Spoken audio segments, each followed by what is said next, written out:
हम संगीता ठाकुर स्वागत करे छी अपन यूट्यूब चैनल मिथिला के नगरिया। आइ के एहि वीडियो में मधुश्रावणी के 13हम दिनक कथा सुनाब। 13हम दिनक कथा राजा श्रीकरक कथा अछि। अगर चैनल पर नया छी तो चैनल के सब्सक्राइब जरूर कर लेब आ नोटिफिकेशन से हो ऑन कर लेब, कियाकि एहि चैनल पर मिथिलांचल से जुड़ल हर पाबनि तिहार के जानकारी, धार्मिक कथा आ पूजा पाठ से जुड़ल उपाय भेटत।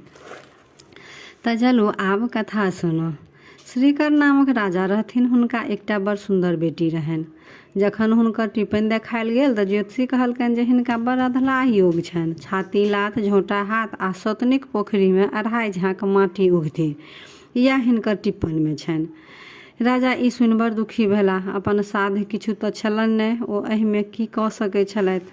बेटी जखन विवाह करबाक योग भेलनि तऽ राजा मरि गेलाह। श्रीकर राजा के एकटा बेटा रहनि, हुनकर नाम रहे चंद्रकर। पिताक मृत्यु के बाद चंद्रकर अपन राजा भेला। माय सतत चंद्रकर के बहिनक विवाह करबा लेल कहथिन, मुदा चंद्रकर के बहिनक टिप्पणी के बात याद छलनि। ओ अपन माय से कहलखिन, हम बहिनक विवाह नहीं करायब, हम हुनकर अपमान नहीं सहि सकै छी। छाती लात झोंटा हाथ आ सौतनिक पोखरी 2.5 झाँक माटि उगथि से देखब हमरा बर्दाश्त नहीं हैत। हम एकर निराकरण सोचि रहल छी जे नहीं कियो हिनका देखतनि आ नहीं केकरो से हिनकर विवाह हेतनि, नहीं कियो छाती से लात मारतनि आ नहीं कियो झोंटा में हाथ लगेतनि, नहीं सौतनिक पोखरी में ई माटी उगतथि। राजा चंद्र एकटा निर्जन वन में माटि में बड़ पैघ सोनि खुनलथि। ओहि में रहबाक योग्य एकटा घर आ एकटा इनार सेहो बनलथि आ एकटा चिड़िया संग बहिन के ओहि सोनि में बास देलखिन। ऊपर से सोनि के मुंह बंद कर देलखिन आ कने द्वार ओहि में खोलि देलखिन, जैसे कि एक आदमी अपन आबि जाबि सके, कनी हवा बरसात ओहि घर में जा सके। कोनो तरह एक आदमी अपन बाहर भीतर ओहि सोनि दऽ कऽ करै छलखिन। राजकुमारी अबला छली, हुनका भाइयक बात मानऽ पड़लनि। ओ सोनि में दिन काटऽ लगली। भाई अपन मास दिन पर खेबाक पीबाक वस्तु हुनका पठा दैत रहनि। एक दिन स्वर्ण नामक राजा शिकार खेलैत ओहि वन में पहुँचला जतऽ राजकुमारी सोनि में रहैत छली। राजा के पियास लागि गेलनि। ओ पानि तकैत छलाह। अचानक हुनका चुट्टी सब पर नजर गेलनि। चुट्टी सब एकटा धारी से जाइत छलाह। जखन राजा ओकरा देखलखिन तऽ देखते छथिन जे चुट्टी के मुंह में साग आ भात छै। राजा के विश्वास भऽ गेलनि जे एहि लग पास में कियो मनुष्य रहै अछि। ओ चुट्टीधारी के संगे विदा भेला। ओ अंत तक गेला तऽ ओ देखै छथि तऽ एकटा झाड़ी में गीदड़ आ शाही के बिल सन सोनि छै। ओहि से चुट्टी के धारी बाहर होइ अछि। राजा सोनि में पैसि गेला। भीतर गेला के बाद देखै छथि जे एकटा आंगन छै, ओहि में इनार छै। ओ हाक लगबऽ लगलखिन, कियो एतऽ छी, हमरा बड़ जोर प्यास लागल अछि, कनिक पानि पियब। हाक सुनि कऽ राजकुमारी एकटा पात्र में शीतल जल अपन चिड़िया के हाथे पठा देलखिन। राजा पी लेलनि, किंतु प्यास लगले छलनि। ओ पुनः पानि मंगलथि। ओतऽ हुनका चिड़िया से ज्ञात भेलनि जे एकटा सुंदर राजकुमारी एहि सोनि में रहै छथि आ ओ कुमारिये छथि। ओहि राति राजा ओतै रुकि गेला आ राजकुमारी के सुंदरता देख कऽ राजकुमारी मोहित भऽ गेली। ओ राजकुमारी से विवाह कऽ लेलथि और सुख विलास करऽ लगलथि। कुछ दिन ओतैये बितेलथि। राजा अपन राजधानी घुरबाक विचार करऽ लगला। राजकुमारी कहलखिन, जाइ छी तऽ जाउ, मुदा ई मोन राखब जे सावन के तृतीया के मधुश्रावणी पाबनि हेतै। ओहि दिन नव विवाहिता कन्या पाबनि करै छै। ओहि दिन कन्या के सब सासुरे के वस्त्र पहिरै छै, सासुरे के अन्न खाइ छै। तैं मोन पारि कऽ केकरो द्वारा हमरा सब पठा देब। राजा अपन राजधानी घुरि एला। कारीगर के बजौलथि आ एकटा खूब सुंदर चुंदरी अपन बनबै लेल आज्ञा देलखिन। ई बात जेठकी रानी बुझि गेली। रानी सोचलक जे राजा फेर कतौ दोसर विवाह केने अछि, तैं जोल्हा के चुंदरी बुनै लेल कहलकनि। एतेक दिन से राजा तैं नहि पता छला।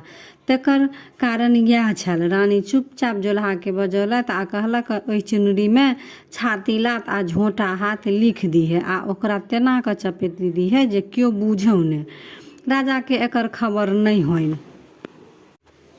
यदि तो हमर कहल अनुसार कऽ देबा तऽ तोरा डाला भरि सोन देबो। जोल्हा के आमदनी देख कऽ रानी के बात मानऽ पड़लनि। पूर्व समय में राजा लोकनि चिड़ै चुनमुनी पोसैत छलाह। ओकरा सब प्रशिक्षित क गुप्त काज लेल रखै छला। राजा स्वर्ण के सेहो एकटा कौआ छलनि। राजा चुनरी एकटा बाँस के चोंगा में द ओकर मुँह बंद क देलखिन आ मधुश्रावणी के एक दिन पहिले कौआ के देलखिन आ नवकनिया के पता से बुझा देलखिन आ कहलखिन जे द अइयो। कौआ चालाक त रहे लेकिन रहे त कौए। बाट में एकटा कुम्हारक ओतऽ भोज रहे। ओतऽ ओ चोंगा राखि क ऐंठ कूट खाए लागल। ओकरा चोंगा ओतहि बिसरि गेल। मधुश्रावणी के दिन राजकुमारी के सासुर से कुछो नहीं एलनि। ओ तमसा क उजरा चानन से गौरी के पूजा क देलखिन आ बर मांगि लेलखिन जे जहिया हमरा राजा से भेंट हुए हम बौक भ जाय। राजकुमारी भाई चंद्रकर के जखन ई बात पता लगलनि जे हुनकर बहिन विवाह क लेलथि तऽ ओ तमसा क खर्चा पठेनाइ बंद क देलखिन। खर्चा बंद भ गेला से राजकुमारी के साँझक साँझ उपास पड़ऽ लगलनि। चिड़िया के राजकुमारी के कष्ट देखल नहीं गेलनि। लग पास में एकटा पोखर खुनैत रहे। ओहि माटि में उगह के काज करऽ लगली। साँझ में बोइन आनथिन तऽ दुनू गोटे अपन साँझ में बोइन आनथिन तब अपन दुनू गोटे खाथिन। ई काज चिड़िया नित दिन करऽ लगली। ओहि बोइन से दुनू गोटे के गुजर नहीं होइने। राजकुमारी सेहो फाटल पुरान पहिर क आ चिड़िया के संग बोइन करऽ लेल चलि गेली। ओतऽ हुनका पता लगलनि जे ई पोखरि हुनकर सौतीन खुना रहल छथि। ई बुझिते हुनका टिप्पण के बात मोन पड़लनि। ओ सोचऽ लगलखिन कि लिखलाहा के क्यों नहीं मेट सकै अछि। जखन ओ पथिया में माटि उठेलखिन आ भारी लागलनि तऽ बाजि उठली सिरकर सिरही चढ़ाओल, चंद्रकर देल बनवास आ राजा स्वर्ण बनहि बियाहल, लिखला नहीं परकार। जौन सब ई सुनि अकचका गेल। राजकुमारी दोसर पथिया माटि उठौलक तऽ वएह फकरा बजली। वन में राजा स्वर्णक विवाह बात सुनि सबके आश्चर्य लागि गेलनि। संजोग सँ राजा सेहो ओहि दिन पोखरी के काज देखबाक लेल आयल छलथि।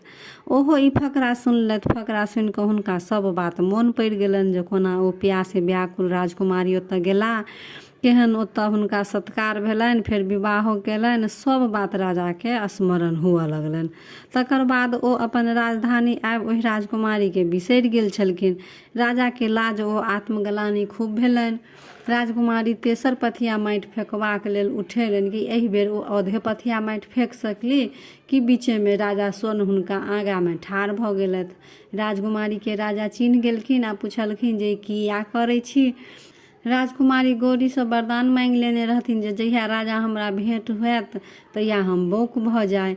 अब राजा के कुछ जवाबे नहीं देथिन। राजा सवारी मंगा कर चिड़िया आ राजकुमारी के राजमहल ल गेलथि। ओतऽ स्नान करा कऽ सुंदर पटोर गहना सब पहिरा रानी के सम्मान देलखिन।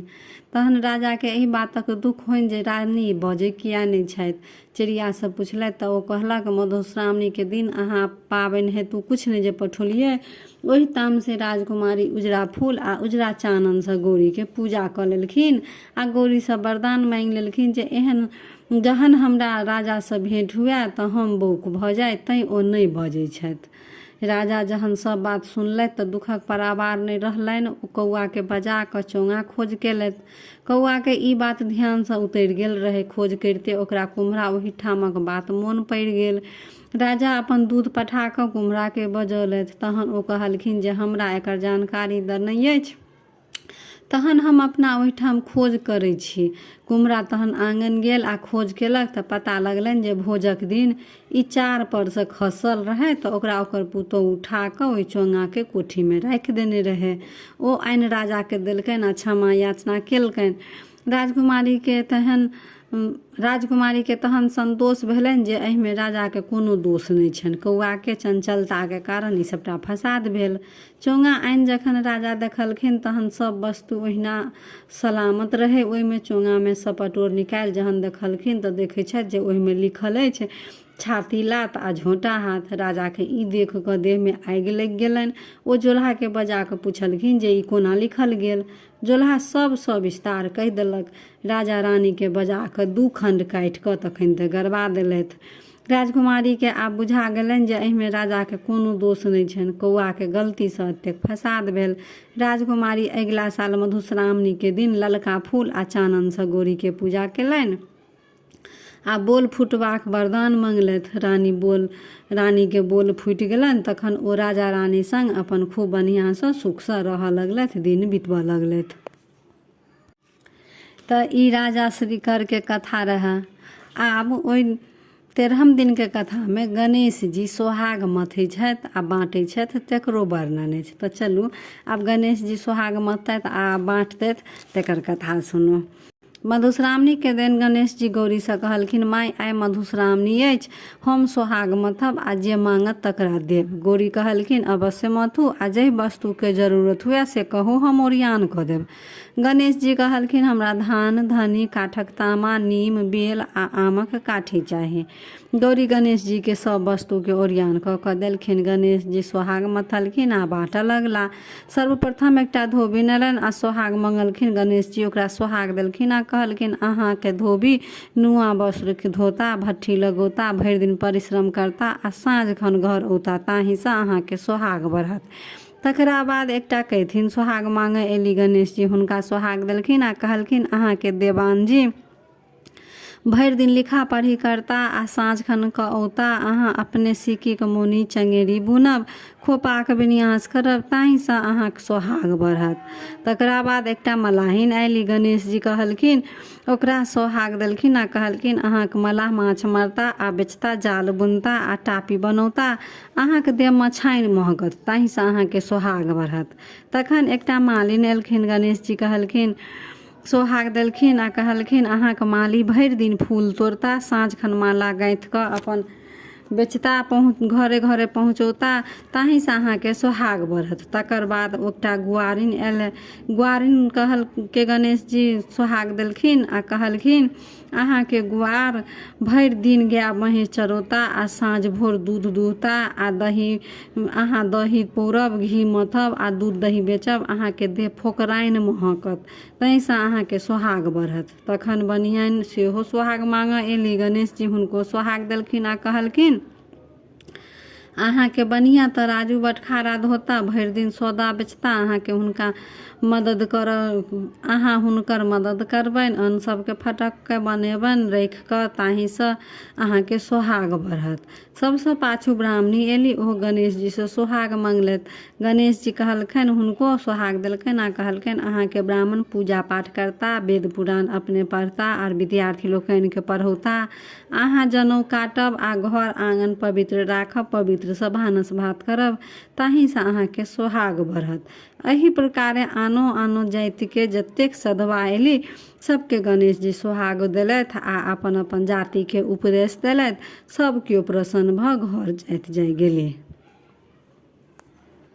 तऽ वीडियो केहन लागल कमेंट जरूर करब आ नीक लागल तऽ लाइक शेयर सब्सक्राइब कऽ कऽ मैथिली भाषा के सपोर्ट जरूर करब।